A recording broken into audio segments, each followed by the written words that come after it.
睇啲今日兩個人嘅小海鮮啊，金絲帶魚，佢話啲物質流出嚟啦，流出嚟啦，要唔要搞翻個小青龍？又收穫咗3位小妹妹粉絲嚟到未來，除咗食個正宗嘅豬腳飯，呢度嘅海鮮一定唔可以錯過㗎。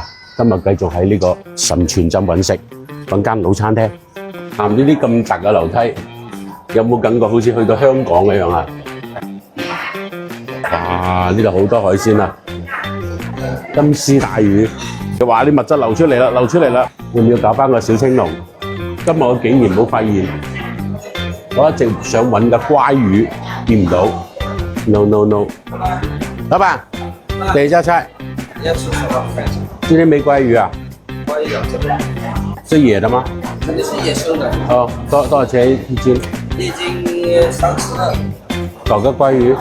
鮭魚蝦啥的。好，整份沙律。小管好，再搞個湯。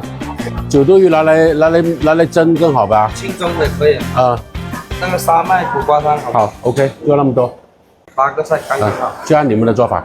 對，真夠了。好，8個多不多？夠了，2個人夠了。好 ，OK，謝謝。你們餐廳好像很老，開了很多年了。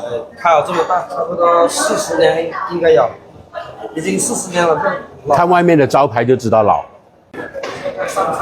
好，睇下啲老餐廳，我哋從嗰條樓梯上嚟嘅，上嚟咧嗰邊係廚房，呢度全部都係呢啲魚擺開嘅地方。呢啲係40年嘅老餐廳啦。白灼細魷魚，呢度就係未來嘅神泉鎮側邊就係港口，所以食嘅呢啲全部係本港海鮮。雞蛋炒紅薯粉，裏邊仲放咗少少嘅細細嘅蝦粒，裏邊有呢種脆口嘅芽菜，白灼嘅沙鱸蝦。嚟到潮汕咧，沙鱸蝦係好常見嘅，包括食蝦生，佢哋都用呢個沙鱸蝦嚟做。只可惜呢個唔係游水嘅，始終係入咗冰嘅，全部都細細份嘅，我哋2個人食就啱啦。九肚魚，有啲人叫佢做豆腐魚。有人話呢間餐廳上菜好慢，我覺得因為而家人少有幾快啊，一下就仲差一個菜上齊。潮汕人中意用呢啲苦瓜嚟打湯，加啲瘦肉，加啲白貝。嗱，呢個你就冇拍啦嚇，大家明就得㗎啦。如果你潮汕唔食呢隻，等於冇嚟。睇啲今日2個人嘅小海鮮啊，好清甜啖湯，苦瓜啲根根地嘅味道，呢啲係我中意嘅潮汕味道。喺潮汕啲餐廳食嘢咧，你睇佢冇啲華麗嘅擺盤嘅，基本上就係新鮮嘅做法，跟住做到就咁簡單同你擺上嚟。有人話新鮮到咩咧？你仲可以食到啲海洋嘅味道。有人開玩笑話呢隻嘢咧，只能中午食，唔可以晚黑食，唔可以早上食。你知唔知點解？佢真係攞個豆瓣醬嚟炆，仲有一種做法用酸梅醬嚟炆，又係好好食嘅。嚟潮汕就係一定要點呢個嘅。呢個就係亂到夾都夾唔起嘅豆腐魚，好多地方咧攞嚟做椒鹽，我覺得係嘥咗啦。咁新鮮嘅豆腐魚就係最鮮嘅咁清蒸出嚟。呢啲係嚟到呢度又平又好食嘅魚。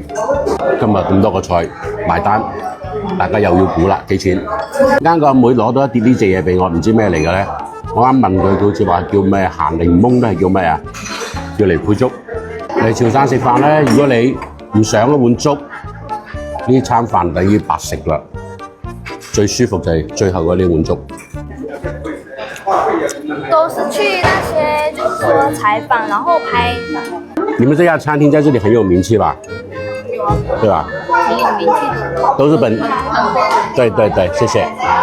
又收穫咗3位小妹妹粉絲，睇嚟老王就係有呢啲後生妹中意嘅，再豐富嘅菜，最後仲係要嚟一碗白粥，咁樣先算係完美嘅一餐。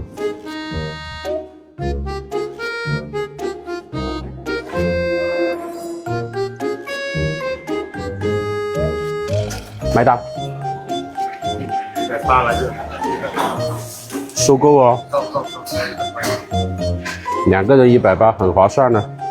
180蚊2個人，舒服。